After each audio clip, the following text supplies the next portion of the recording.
Hey guys, it's Melody from Tune Bucket, and today we're addressing an issue of someone who desperately needs a drummer for a special service and they don't have anyone who plays the drums. So how do you very quickly, in a matter of about 4 or 5, maybe 6 weeks, teach someone to play the drums and use them for your special service?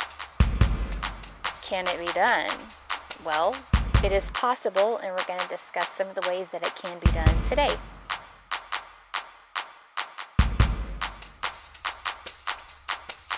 Okay, so I'm just going to tell you what I would do if I were in your shoes and I had to do a special service. I had no drummer and I had to train someone to play the drums in a very short amount of time. The first thing I would do is get my hands on some percussion loops or drum loops, whatever you like to call them, and find ones that worked with the songs that I was going to do.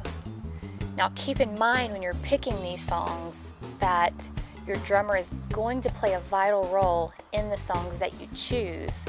So if you're using a beginner drummer, I would recommend refraining from super fast beat songs, shout beat songs, or just maybe have them not play on that and just play along with the drum loop. So when you're training someone to play an instrument, especially if they're under high pressure, like needing to play for a special event, you're going to want to keep it pretty simple, very simple.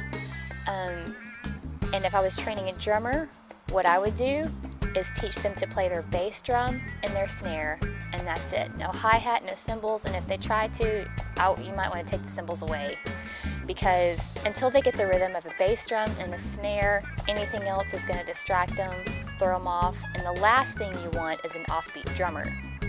You're looking for someone who can keep a solid, steady beat.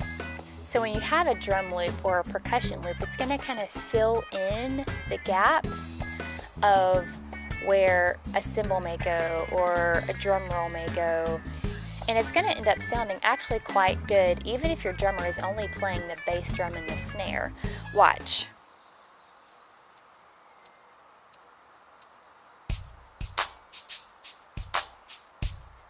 Okay, so you hear that rhythm going?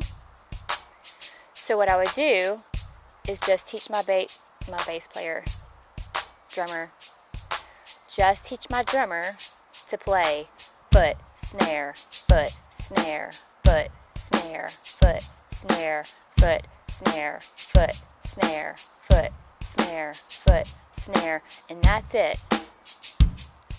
And that drum loop is going to fill in. You can play along with the piano, and you've got a drummer that's playing along with a drum loop. And if you have a bass player and a piano, it's going to sound actually quite good, even with the drummer just playing the bass drum and the snare, maybe you on the keyboard. If you have a bass player, you know, that's going to add to it as well. But that is my recommendation for the best way to add a drummer to your team when you need them in a pinch. So I hope that helps, and stay tuned. Their foot pedal, what's that called? It's not a floor tom, what's it called? Bass drum. Bass drum. Because until they get the rhythm of a floor, not a floor tom. I don't know what else to say.